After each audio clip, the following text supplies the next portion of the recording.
I'm Mary Rossio, Director of Business Development for Joliet Area Community Hospice and Palliative Services. Thank you for joining us today in our Physicians Happy Hour series. This series is about community-based palliative care. Enjoy.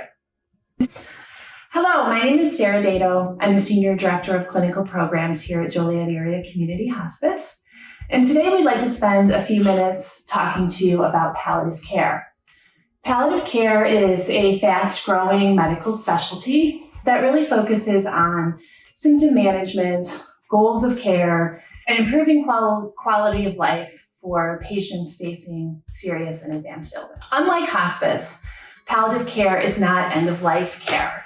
Palliative care is appropriate for any patient that has been diagnosed with a serious or advanced illness.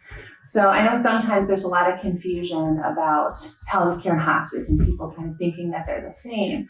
But really a great palliative care patient is someone who has not reached that end of life stage, but someone who may be right at the time of diagnosis. At that time, the palliative care team can really come in right alongside the other providers caring for that patient and focus on those areas of expertise, symptom management, goals of care, having those difficult conversations. There is several different types of palliative care.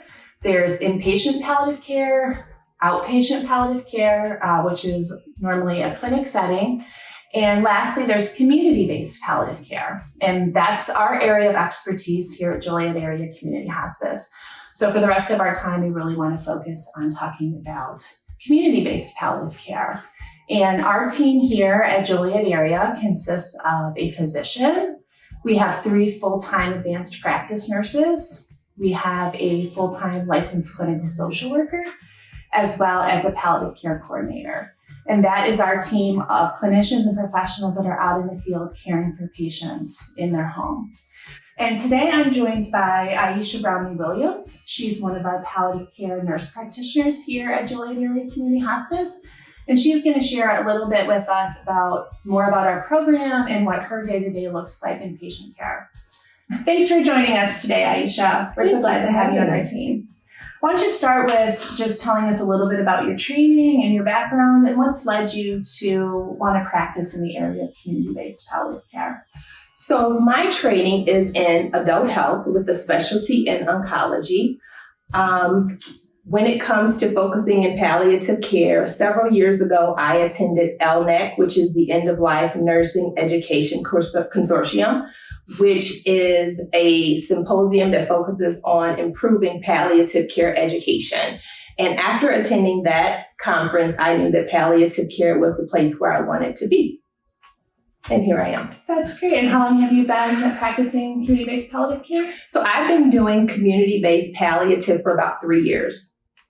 And what's your typical day like? If I know that's might be kind of tough to define, but walk us through kind of what that looks like when you go see a patient for the first time, and maybe also what is a good patient? I think that's something sometimes our physicians are confused about. What type of patient should they be thinking about community-based palliative care? So in a typical day, I'm seeing folks in their homes, in nursing homes, or in assisted living facilities. It can be a new patient. It can be a follow-up. I'm seeing those folks who may be referred from a primary care doctor, from a specialist such as cardiology or oncology. And we meet them where they are. So we may be doing symptom management for congestive heart failure, or managing behaviors for someone with dementia, or having goals of care conversations with family due to overall decline in patients' health. Excellent.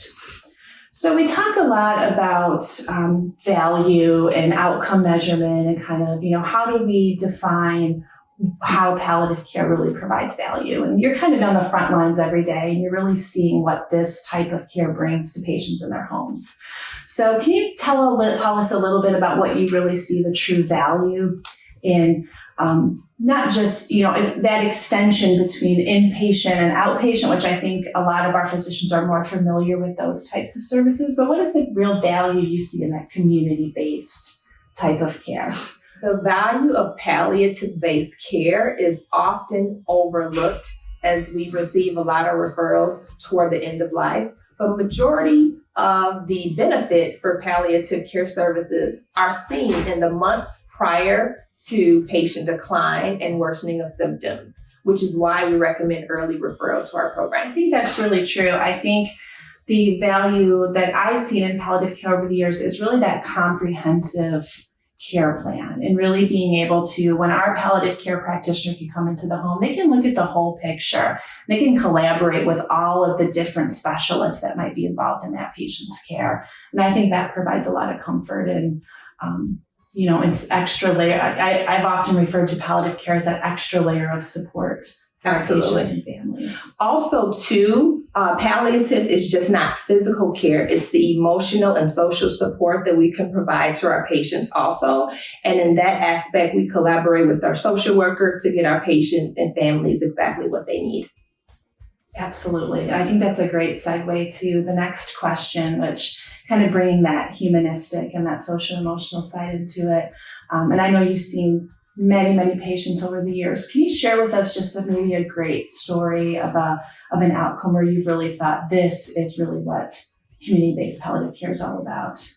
So I had a patient who was at home, multiple comorbid conditions, diabetes, chronic kidney disease, dementia, bipolar, entered the home as a follow-up visit. The patient was with her POA, her brother, behaviors uncontrolled, not able to be redirected. She was receiving meds for like dementia and some as needed anti-anxiety medications as well. The brother was having a really hard time getting her to rest. She was focusing on things that were not as of great importance and kind of getting really easily agitated, not wanting to rest, refusing food, that type of stuff. So we talked about how to best change her medicines slowly because she was elderly and we want to be very careful when we make changes. So what we ended up doing was adding a very low dose antipsychotic medication twice a day, following up in a week and then titrating up. And thankfully, the behaviors improved significantly. And when I saw her a week later, she was able to have her conversation with me. Her brother was able to get her to eat, get her to go to bed at a decent hour. And her quality of life was significantly improved by just adding a low dose antipsychotic. Oh, I think that's a great story. And I think it shows so much of what palliative care can bring, specifically in the home setting. Mm-hmm. It's really important to look at it from that perspective, that our practitioners are right in that home, which can be very different than what sometimes we see in an inpatient or clinic setting. And, right. and really that is the power of palliative care, being able to improve that quality of life. It's not just about end of life care. It's not about end of life care at all. It's about how do we make the days that these patients have as best as they could be. That's a great story. So if you had to kind of prioritize, what do you think that's kind of top 3 things that physicians out there need to know about community-based palliative care? And in addition to that, maybe what are some misconceptions that are still out there that maybe we can clear up about what this type of care is and maybe what it isn't? I think, as you stated in the beginning, that hospice and palliative care are not the same. That's a huge misconception that we see often from some of the providers.